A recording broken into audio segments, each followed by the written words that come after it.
That's Hashem. Today's daf is Masechta Shavuos Daf Mem Aleph, number 41. And we're going to start from Daf Mem Amid Beis. And we are holding about 10 lines from the bottom of Mem Amid Beis. So it's very straightforward Gemara today. The Gemara we just learned in the Chumash, it says that if a Shvuas Midas B'miktsas, which means that if someone claims $100, let's say, and the other guy only agrees $50, so the Torah tells us that the defendant has to make a shavua that he only owes 50, and then he pays the 50, and we drop the rest. That is because he agreed that he admitted that he owns partial of the claim. But what happens if he denies the whole claim? Min ha-Torah, if you deny the whole claim, you're better off. You don't have to swear. That's very interesting. You don't have to swear at all. You're believed. So Amar Rav Nachman, so here we go. Rav Nachman says, if you deny everything, if you say, the guy says, Mana li biyadcha, you owe me a mana, and the guy says, Ein lecha biyadi, I don't owe you anything. So the Mishnah says, Min ha-Torah, you're potter. Amar Rav Nachman, umash biyanoisei shvuas heses. The Rabbanan made you swear. The Rabbanan will make the defendant swear. Now, if he has to swear, the Gemara is going to explain later what's the difference if he swears midrabanan or if he has to swear min Torah. But Rav Nachman said the Rabbanan made a person who denies any claim, a total outright denial of a claim, he has to swear a shvua midrabanan. So the Gemara says, my tama, what's the reason for that? And says the Gemara, chazaka ein adam teveya ela im ken yesh lo olav. The claimant has a chazaka that he's not going to make a claim unless it's true. So the claimant must be telling the truth, and the defendant is a liar. No one would come over to say to you, you owe me money unless it's true. So the Gemara says, Adarabba, the defendant is saying the truth. Chazaka, we have a rule, ein adam meyes pana b'fnei bal chayvin. A person will not have the guts to deny if in front of his creditor. In other words, someone loans you money, no one has the guts to deny that he didn't take the loan. I mean, it's obvious. It takes a lot of courage. So the fact is that if he's saying that he doesn't owe anything, it must be that the defendant is telling the truth. So why do we make him take a shvuah? So the Gemara says the answer is because a defendant will give himself the license to say a white lie. And why does the defendant say that I don't owe you anything? Because really he does. But ishtamutehu de komishtamet le. He's trying to buy some time. And he says, Savar ad haveli upurana le. I'm told I have the money, I'll come up. Hi, Lewis, we just began. 4 lines from the bottom of Mem Amid Beis.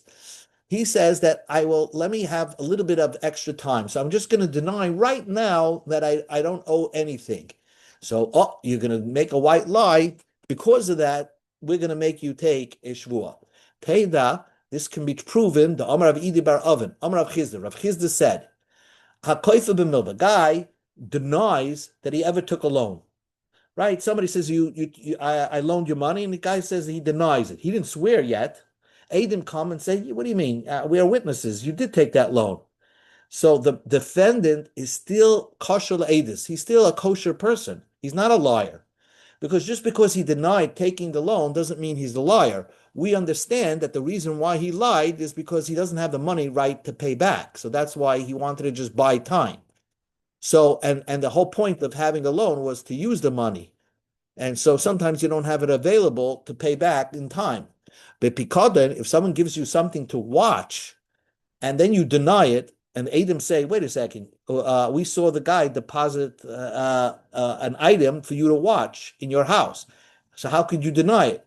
So then that person is posel edus. He's disqualified from being a witness because he actually lied. And once he's a liar, we don't trust his testimony in any situation. So that is the opinion of Nachman, that they would make this person who denies everything right from the get-go, he is considered he has to make a shvuah derabanan. He makes a shvuah derabanan that he doesn't owe anything. Rav Chanina Masna Sefer. Rav Chanina says the Shavuos Heses is only at the end of the Mishnah. When the Mishnah says like this, Moneli biyalcha, a person goes over to somebody, a claimant says, you owe me 100. Amalai, so the defendant says, hey, you're right, I owe you. Lamacha, the next day, Amalai, so the claimant says, Tanehuli, give it to me. You said you owe me 100, and you admitted it in front of witnesses. And he says, Nesativ l'cha, I gave it to you. So then, Potter is exempt. So on this statement, Rav Nachman says, Mashbian oisei shvuas hases. He has to take a shvua derabanan that he actually gave it. Because just by saying you gave it, we're not going to trust you. You have to take a shvua derabanan that you actually gave it. So Man the Masna Reisha, the one that taught this statement on the beginning of the Mishnah, that when there's a complete denial, you have to make a shvuas hesed. Kolshken HaSeifa. Certainly, on the end of the Mishnah, when there is a denial only after he admitted that he owed the money, you will have to take a shvua d'Rabbanan. But we go to Amud Aleph. Man the Masna Law HaSeifa, the one that taught that you take a shvuas hesed on the Rabbanan, on the end of the Mishnah, where you're denying after you admitted that you owed the money. So over there you take over there, you would have to take a shvua d'Rabbanan. Because there was a financial association, you agreed that you owed the money. So therefore, why are you denying it now? You must be saying the untruth. And because of that, we make you take a shvua. Al hasam, but right from the initial, if the claimant right away claimed that you owe me money, and initially he denied it, which is the first case in the Mishnah, the lekadror demara, they never established any financial association. So we'll say that a person has a chazaka that he wouldn't lie to somebody who actually put him alone. So the defendant must be telling the truth. We don't need him to take a shvua, so we will not require him a shvua. Now the Gemara asks the question, okay, you told me, let's say, in the first version of Rav Nachman, that if a person who is a moide b'miktzas, he takes a shvua d'oraisa. If he is a koifer bakoil, means he denied everything, he also takes a shvua, but albeit a shvua d'Rabbanan. So the Gemara now asks, my ika, what would be the difference between shvua d'oraisa, between a shvua that you have to take minha Torah, that the Torah required you to take a shvua, l'shvua d'Rabbanan, to a shvua that only the rabbis required you to take it? What would be the difference? Answers the Gemara, ika benai, there would be a difference. Meipach shvua. If the guy could volley the shvua. In other words, the defendant says, listen, you want me to swear? I'm denying something and you want me to swear? So the defendant says, you swear, you claim and swear, and you could collect. So, b'daraisa, if the Torah put a shvua on the defendant, loy mapchinan shvua, you can't turn the shvua back onto the claimant. B'drabanan mapchinam. But midrabanan, if it's only a shvua d'Rabbanan, for example, in the Koifer HaKol, if the defendant doesn't want to swear, he could actually ask and say, defer the shvua onto the claimant. Says the Gemara, Lamar Baravashi, according to Ramar Baravashi, b'daraisa nami mapchinim shvua, by even a daraisa, even by a shvua moide b'miktzas, if the defendant doesn't want to swear, so then he could ask the claimant to make the shvua. So again, they both have this a way out of the defendant not swearing by saying, listen, I don't like swearing, let the claimant make the shvua. So if that's the case, ma'ika bein daraisa d'Rabbanan, what would be the difference between a shvua daraisa and a shvua d'Rabbanan? Answers the Gemara, ika benaya, there would be a difference. Meichas l'nichseif, the guy refuses to swear. Let's say the defendant refuses to swear. So then, do we confiscate his assets? So guy is a shvua moide b'miktzas, he doesn't want to swear. So do we confiscate his assets because he didn't want to swear? We don't believe him. B'daraisa nachsina l'nichsei. But in the Torah, we would confiscate, if it's a shvua daraisa and you don't swear, we confiscate your assets. But Rabbanan loy nachsina l'nichsei. If it's shvua Rabbanan, we don't confiscate your assets. So therefore, if he refuses to take the shvua kaifer bakoil, will not confiscate his assets. So the Gemara is going to ask, then what do you do? I mean, the guy's always going to say, hey, I'm not swearing. So we'll see in a moment. Says the Gemara, Rabbi Yossi, the Amad Rabbanim Nami Nachsin L'Nechsei, that a shvua, according to Rabbi Yossi, Even a drabanan, if you don't want to swear, we also confiscate your assets. The Gemara is going to ask, what's the difference between a shvur daraisa and a shvur darabanan? Where did Rabbi Yossi said his comment that even by a drabanan, if you refuse to follow through, we'll confiscate your assets. If you do something in a vera drabanan, we'll confiscate your assets. Now we learned in the Mishnah, Mitzias char shaita v'katan picked up an item, right, by themselves, and they're not coining it. They found something on the street. Yesh behem gezel. If someone takes it from them, they have it's gezel mipnei darach yishon, because that's the way of peace. If a child picked up a watch on the street, an adult should not steal it from him because that's not peaceful. Rabbi Yossi, if an adult steals it from him, gezel gomer, it's really 100% gezela. So what's the difference between Rabbanan and Rabbi Yossi? They both say it's gezel. Rabbi Chizda explained gezel gomer midravrayim. Even though Rabbi Yossi says it's 100% gezela, it's only midrabanan. L'may nafgemina. What would be the difference? They will go down and confiscate it back from the guy that stole it from the charashayt of the katan. Bottom line is, even if it's a drabanan, if you're trying to steal something midrabanan, Rabbanan required you a shvuah. According to Rabbi Yossi, you would have to swear, and if you don't swear, they're going to confiscate your assets. If that's what they do by shvuah derabanan, that you don't want to swear, they're also doing that by shvuah deraisa, ma'ika bein deraisa and derabanan. What would be between a deraisa and a barabanan? A shvuah ma'ida b'mitzas and a shvuah kaifa b'kal. Answers the Gemara, ika b'nai will be a difference. Again, a shvuah ma'ida b'mitzas is deraisa. A shvuah kaifa b'kal is only derabanan. What would happen in a situation sheknegdei choshev al hashvua, that the defendant is somebody who has a checkered past, and we'll not trust him to make a shvua. Let's say he's a known gazlan or something like that. So the defendant, we don't want him to swear because we don't trust his shvua. He might swear falsely. We saw already yesterday what they are big averas if you cause somebody to swear falsly. So bidaraisa by shvuah might be mitzvahs shekneg de chasher ala shvuah. If the defendant is somebody who is we suspect that he's going to swear falsly, we turn the shvuah and make the claimant make a shvuah bidrabanam, and this is even against the will of the nitva. Bidrabanam, according if it's a shvuah derabanan, shvuah kaifa bakal, takantehi, it's only a we try to help the claimant. The takanta, and the whole reason why we make the defendant swear in the first place is to help the claimant. Now you're going to help the claimant with a takana on top of a takana. In other words, the Rabbanan made an edict that the defendant should swear, but that they didn't make an override of that edict, that in case the defendant can't swear because he's a chashud ala shvuah, that we will revert the shvuah onto the claimant.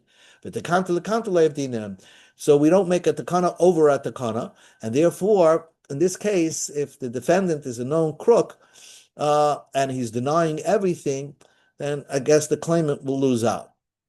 Says the Gemara, "Ularabonim the pliga leid Rabbi Yossi the Amru b'Rabbanim loy nachsin l'nechsei." According to Rabbanan, a defendant doesn't want to swear, right? And according to Rabbanan, you don't confiscate his assets. So what would we do for him? In other words, again, what would we gonna do? If guy is a kaifer hakol, he denies everything. He has supposed to make a shvuah, and he decides not to. So now what? Timechepes. Do me something. What are you going to do for him? So you're not going to confiscate his assets. So the Gemara initially says, we might do something worse. Mishamtinale. We're going to put him in cherem for the rest of his life. Amalei Ravina Ravashi. So Ravina said to Ravashi, Hainakte bekufse de nishbeke leglimehu.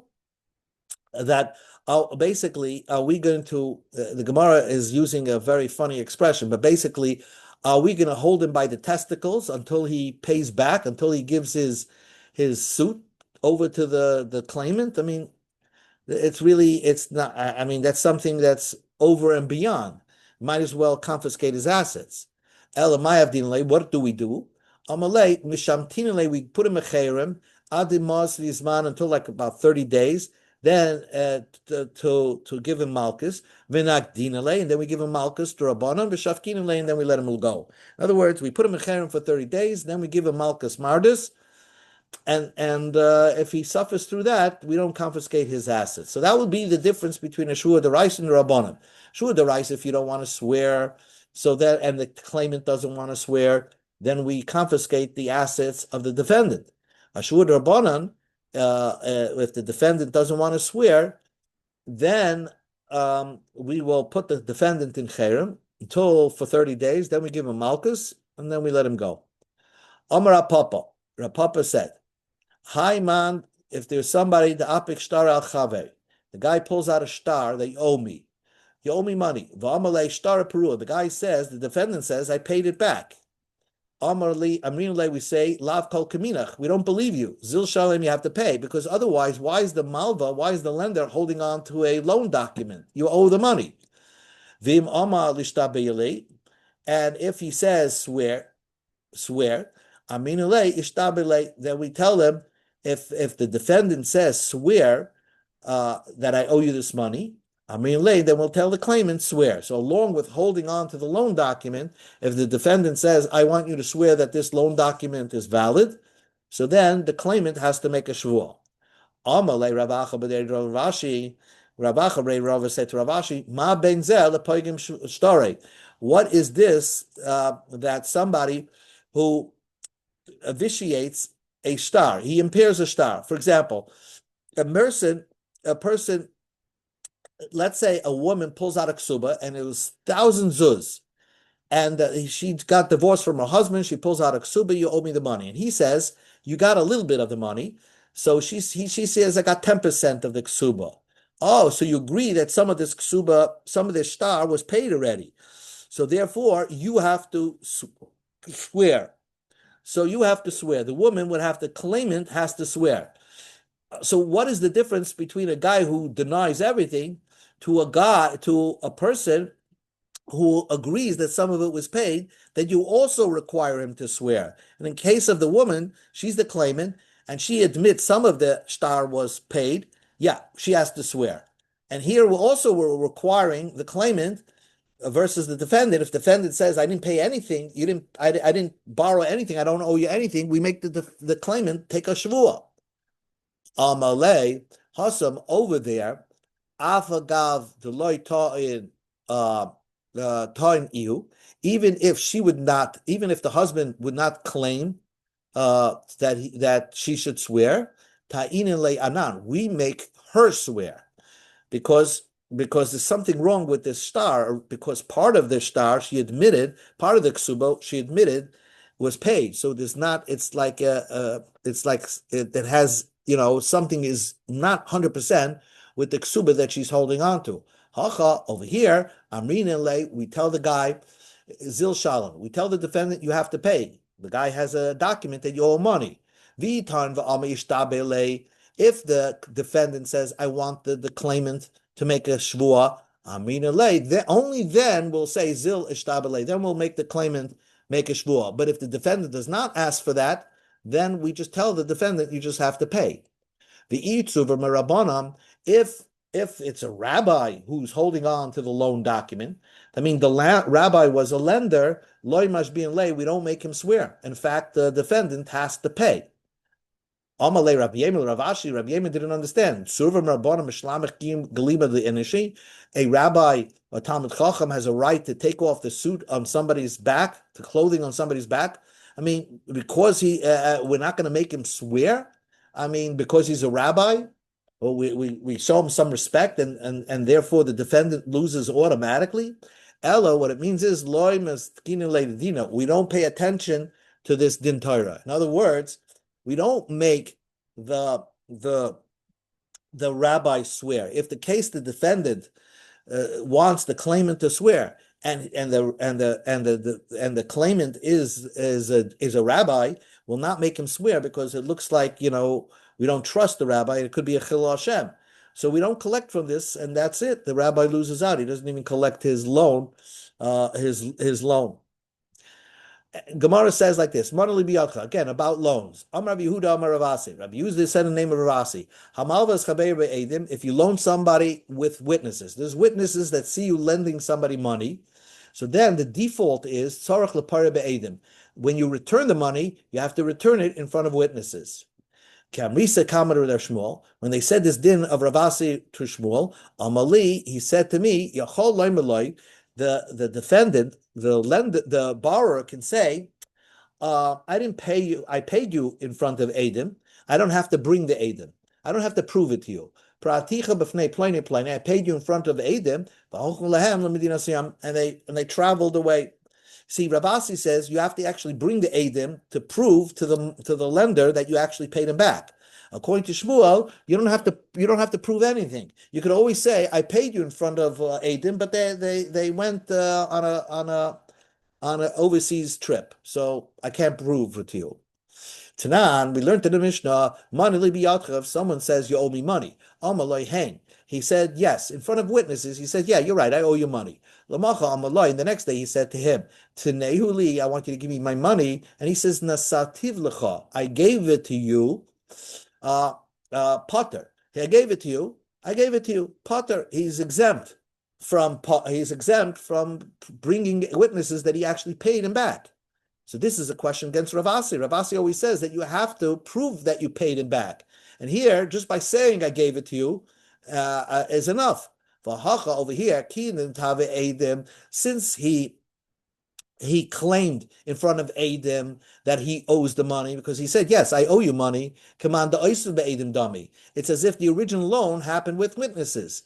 And just by saying I gave it back to you, just by saying I gave it to you, I don't have to bring proof I paid you back. So we say you potter. So we go to Amabez to Yufta. The Ravasi, this is a question against Rav Ashi, a refutation. Rav Ashi said that if someone loans you a loan in front of witnesses, you have to prove that you paid it back by bringing those witnesses. And our Mishnah doesn't say so. And says the Gemara, Amalach Ravasi, Ravasi tells you, Ano, I also say, Ki Amrina, when did I say that you have to prove you paid back the loan with Adim? If the original loan was originated in front of witnesses, because the guy never trusted you. He originated the loan in front of two witnesses. So when you pay him back, you have to prove that you paid him back. Hacha over here, in our Mishnah, he believed him because the original loan was done without Adim. Later on, he said it in front of Adim, oh, you owe me money. And the guy said, yes, I owe you money in front of Adim. So he originally trusted him. So then if you originally trusted him, so that if the borrower says, I paid you back, so we'll trust the borrower. He doesn't have to prove it. So that was one version Ravasi said. Ravasi said, according to this version, Ravasi said the following. Even though someone lends his friend in front of Eidim, the default is you don't have to pay him back witnesses. In other words, you took the loan, it was originated in front of two witnesses, you don't have to pay him back in front of witnesses. You don't have to prove that you paid him back. But if the lender says, he took out a condition, I only pay me back and only in front of witnesses, then and only then, then you have to pay him back in front of witnesses because there was a clear tanai, there was a clear condition. But here, when you said this in front of Shmuel, Amali, he said, even though the condition is that you should only pay back in front of witnesses, he can say, I did pay you back in front of witnesses. I followed through on the condition. And they went on an overseas trip. So Shmuel is very makel and lenient in how to pay back. And we trust the guy, the borrower, that he did pay back. Tanan, we learned in the Mishnah, if a person says, you owe me money, Amalai hen, yes. Amalai, he said, I want you to only pay me back in front of witnesses. The next day he said, give it to me. And he says, I gave it to you, but it wasn't in front of witnesses. Chayev, then you're obligated. You have to pay. And even if we don't trust you that you gave it and you don't have proof for it, that the witnesses went on an overseas trip. It may, because the Mishnah says, our Mishnah clearly says, that you have to give it in front of Eidim. So we see clearly to Yofta de Shmuel. Once a condition, this is a refutation of Shmuel, that once a condition is made, that if you take a loan in front of witnesses, and the condition is that you should only pay back the lender in front of witnesses, the borrower is not believed that he paid back in any which way. He has to actually bring the witnesses that he paid back. And according to Shmuel, no, the borrower could always say, I paid you back in front of witnesses, but I can't prove it because they went to Medina Siyam. Our Mishnah seems to disagree with Shmuel. So Tuyuf did the Shmuel. This is a question against Shmuel. Amalach Shmuel. Shmuel says, you're right, Tanoi, it's a machlekes Tanoim. Tananya, we learned in the Braisa. Be'edim levisicha, be'edim prali, ayitin, ayavi nasan. If a guy says, the lender says, I'm lending you in witnesses, and I want you to pay me back only in front of witnesses. So ayitin, either he gives it in front of those witnesses, or he proves it, like by bringing a receipt, that he actually paid back. We'll always trust the borrower. The borrower, if he says, I paid you back, but I don't have proof because my witnesses went to Medina Sayyam, we'll believe the borrower. So we see that Shmuel has a Tana that aligns with his position. So the Gemara says, Parach Ravacha, Ravacha asked the question, how do you know Rabbi Yehuda ben Beseira aligns with Shmuel's position? How do you know Rabbi Yehuda ben Beseira allowed this leniency if the condition was made by the loan, by the origination of the loan? Maybe this condition was made when he asked for the loan back in front of witnesses. The original loan was made without witnesses. And when he claimed that you owe me the money, he made a claim to try to get the loan back in front of witnesses. And this is what he meant to say. Didn't I loan you the money with Eidim?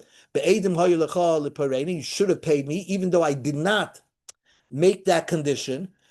But if he made a condition, then everybody would be chayiv. In other words, what Ra'acha wants to say is that maybe Rabbi Yehuda ben Beseira would not agree to Shmuel. If an actual condition was made at the origination of the loan that you have to pay back in front of witnesses, then you have to pay back in front of witnesses. There's no way around that. Here, there was no condition made at the origination of the loan. The only claim was that, hey, listen, I lent you in front of witnesses. It's understood that you should have paid me back in front of witnesses. Only then, Rabbi Yehuda ben Beseira says, then you can say, I paid you back in front of so-and-so, and they went to another country. Concludes the Gemara, Amar Papa b'shmei de Rava, Papa said in the name of Rava, Hilchas of the halacha is, Hamalvas chaber be'edim, if you loan somebody in front of witnesses, the default is tzarich lapar be'edim. If the origination of the loan occurred in front of witnesses, there's no way around it. Even though there's no condition there, you have to pay back in front of witnesses. Papa says in the name of Rava, if you loan with Eidim, you don't have to say with Eidim. So it's machlekes what Rava said. Rapapi says you have to pay in front of Eidim. Rava said you don't have to pay in front of Eidim. But everybody would agree, if you said Al tifra'enu el be'edim, only pay me back in front of witnesses, you have to bring those witnesses. But if you said you said like Shmuel, that I paid you, and I did have witnesses, but they are on another country, so I can't bring them, then Neman, you are believed. You are believed. So we're going to stop right over here by the Hu Amad Chavrei. Okay. News. Thank you. Yeah, Thank you.